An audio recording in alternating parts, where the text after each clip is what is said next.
I got one of my first jobs in high school, and I was at a shopping mall. I'll never forget the experience. It was a ice cream scooper. So I was scooping ice cream for people, and I got that job because the girl I was interested in high school was across the mall in the shoe store. She was working there, and I kind of wanted to see if I could, stay close to her and see if we could work things out and go to work together, etc. So my first day on the job, and she was looking at me from across, right out the other window. The owner of the store said to me, "Look, see what happens when people sample ice cream is they take their gum out and they throw it on the floor because you get a little sampler on a little piece of wood. And so by the end of the day, the floor is completely black with gum plastered all over it." So she said to me, "Listen, before you leave today, get down on your knees and scrape the gum off the tile. And you have to do that every day."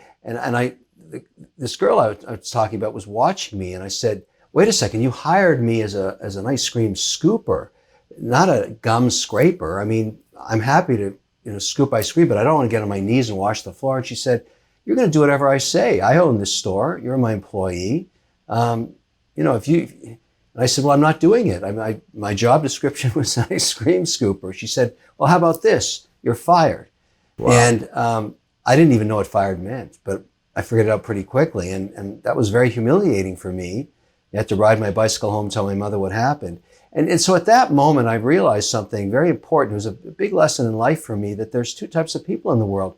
There's people that own the store, and there's the people that scrape the shit off the floor. And you have to kind of decide which one you are. And it doesn't mean that being an employee is a bad thing. You can have a fantastic life as being a great employee and working for somebody and support your family and everything else. But that's not for me. I don't want somebody telling me what to do. It's that simple. And that was the beginning of my path. Now, the day I became wealthy I never saw it coming. Someone bought our company for $4.2 billion, the Mattel toy company, and the 10 of us that started it the next morning were, a huge liquidity event. I didn't stop working. I've been working ever since that day. So I want to kind of follow up on what you just said. So your success in a big part was attributed because you got a job to impress or be with a girl. And because of what happened at your job, that was kind of your, wow, I can either own the store or I can be the one working at it. Right. That's basically what happened. But it was a very tough lesson because it really showed me the differences between the pursuit of personal freedom and that's what I think when I guest lecture now to graduating cohorts of engineers mostly, I tell them, it's never about money. It has nothing to do with money. Personal freedom is a burning desire for many people. And the only way you can get that is to achieve success as an entrepreneur. Unless someone just gives you, enough money to live freely. I don't know. That's not easy to do. But to me, it was the pursuit of that freedom. And then along the way, I was very fortunate. And I think that's always been my burning desire. I want to be able to spend my time doing the things I want to do. I don't, one of the great outcomes of entrepreneurship is the ability to decide how to spend your time. And so I want to be doing this with you today. There's no reason I wouldn't. But if I didn't want to, I don't have to. And that's the whole point of it. That's why I tell, young entrepreneurs, understand what the goal is. It has nothing to do with greed. It has to do with personal freedom. Well, I appreciate you spending your time with me today. I want to dive a little bit deeper to your time in high school because I want to know kind of who were you in high school? I know you used to have a beard, which you no longer have. Maybe one day it'll come back. But what kind of person were you in high school? Well, I also used to have hair, and I don't think that's coming back. So it's sort of, I was, I wanted to pursue photography and cinematography and, be a commercial photographer and film producer. That's what I really wanted to do. And my stepfather said to me, "Look, you're not good enough in those fields. They're highly competitive.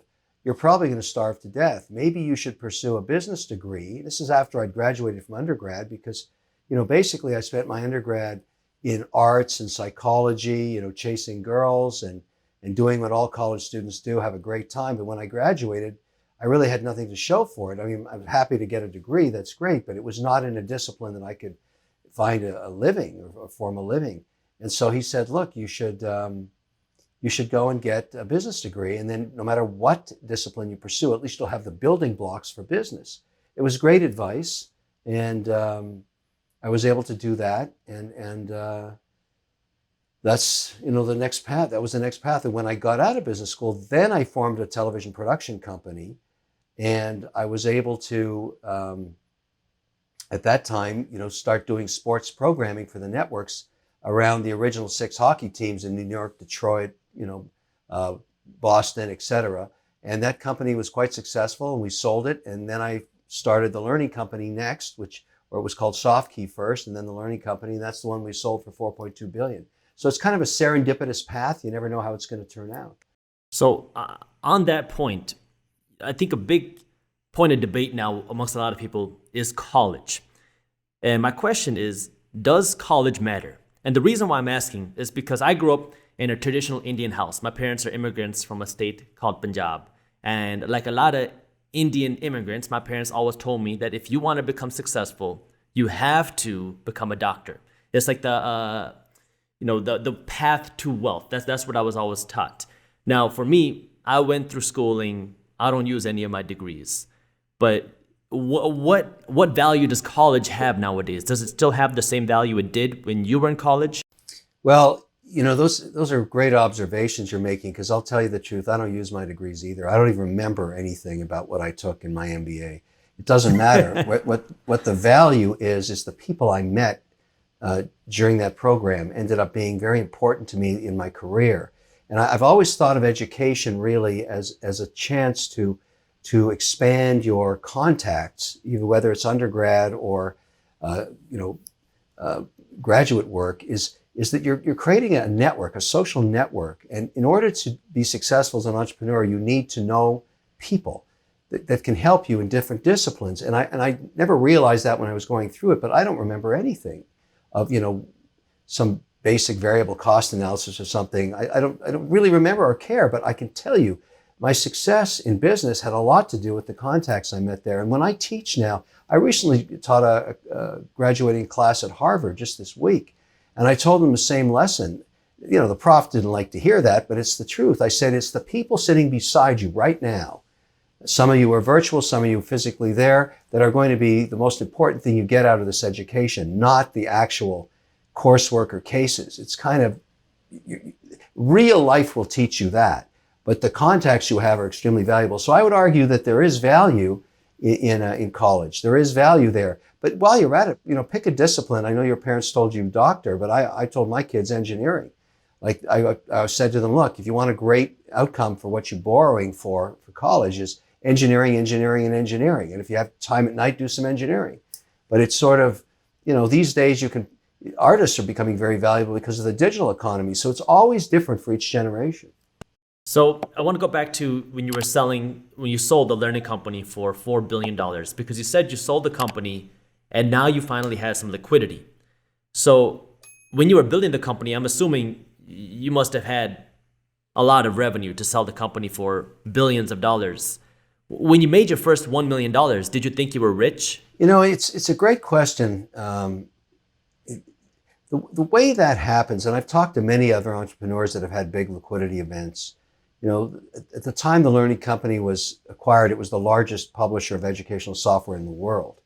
And it, did business in, I think, 46 countries. And we were the number one supplier for Apple and schools and all kinds of different products. And we had hundreds of different products, including big titles like Rita Rabbit, Carmen Sandiego, Oregon Trail, wow, Mavis Beacon. I mean, those are still out in the markets today.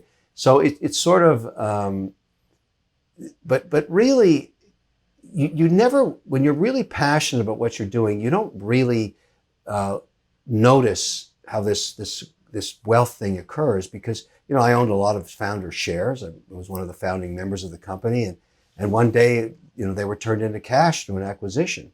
And I remember we all sat around the next day and said, what do we do? I mean, we all just went back to work. We didn't know what else to do. And so it's sort of it provided for a lot of different things for my family and everything else, but it's never been my motivation. I mean, I don't do things I don't want to do. And luckily I've made plenty of bad investments too. But, fortunately I make enough good ones that I have all I can use. And I don't need more money. I want to do things that I really enjoy, and that provides me the ability to have those opportunities. And by the way, now I'm completely back into photography again. I've got a guitar collection that's absolutely huge. I was actually a shareholder of Fender for a while. So I got my dreams in a reverse order. I wanted to be a rock star, but it took me a long time to get there. You're going to have to regrow the hair, man.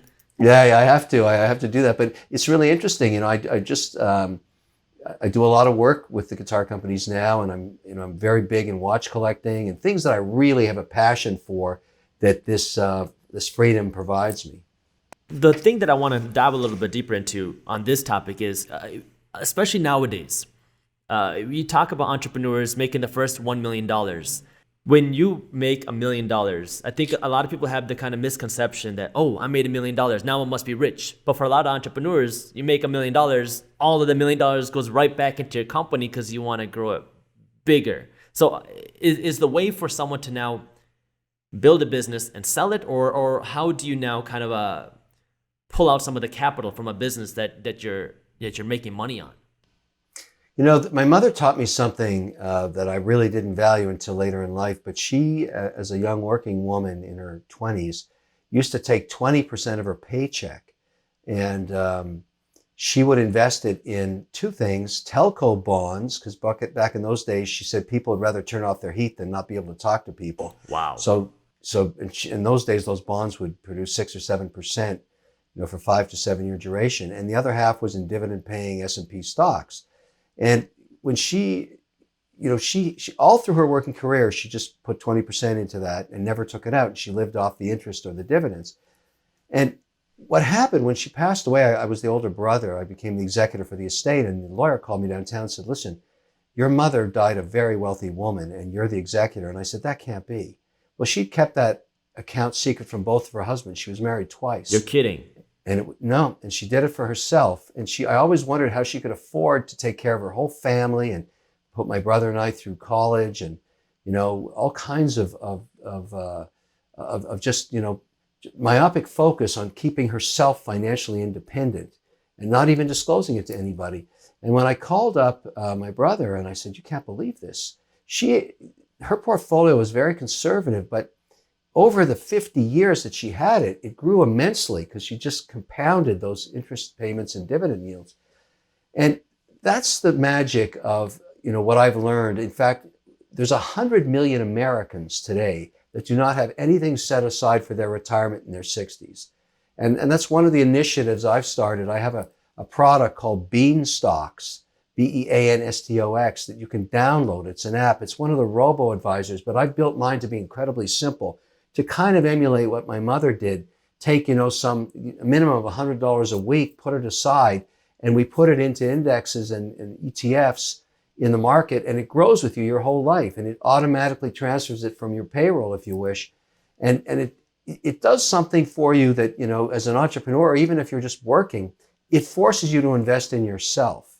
And I think that's really, really important, because if you want to end up in a good place when you're 65, you need, if you put $100 a week aside in your early 20s, you'll end up with about $1.5 million, $1.7 million if the markets do what they've done for over 100 years, kind of give you 6, 7, 8, 9%, returns each year. And they go up and down and everything else. But the point is, you're constantly putting that $100 in a week.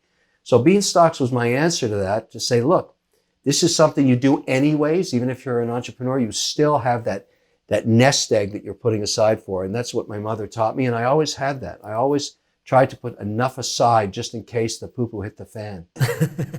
That's a great point, and it's a great transition into what I want to talk about next, which is how somebody young who is now getting started into investing, because there's a lot of people getting into the investing space. We've been seeing a massive boom in the retail trading and investing space. How should a young person invest their money? Because your mother clearly was big on dividend stocks, things that pay interest. Is that the best way to go forward now for a young person? Well, there's a difference between day trading and investing. There's nothing wrong with day trading. And I think there's over 20 million people doing it right now just on Robinhood alone. So it's been a very successful platform. But that's not the same as investing. It's very, very difficult over a long period of time to beat the index when you're day trading, because you have you tend to be concentrated on just a very few names, and you're constantly trading them in and out. And I think it's fun in some ways and nothing wrong with it. But I always tell people, if you get winnings from day trading, take them and put them in to an index of some kind that you just store away, that you don't risk. You just let it sit there and grow, whether that's 10 or 15%, whatever it is. That's investing when you do that. Day trading is a form of gambling, which is really exciting, and there's nothing wrong with it. I think it's a wonderful thing that people do it, but it's not going to help you long term, because very, very, very few people can beat the indexes over a long period of time day trading. So you're saying if somebody made a lot of money off of the GameStop saga, take some of that money and put it into an index that's going to help you make money for the long term. Exactly. That's the right strategy. And that's the right thing to do for your retirement. You've got to have that thing just compounding. Get any one of the robo apps and do it that way, because a trading platform where you're picking a name and day trading in and out is very, very difficult to grow wealth with.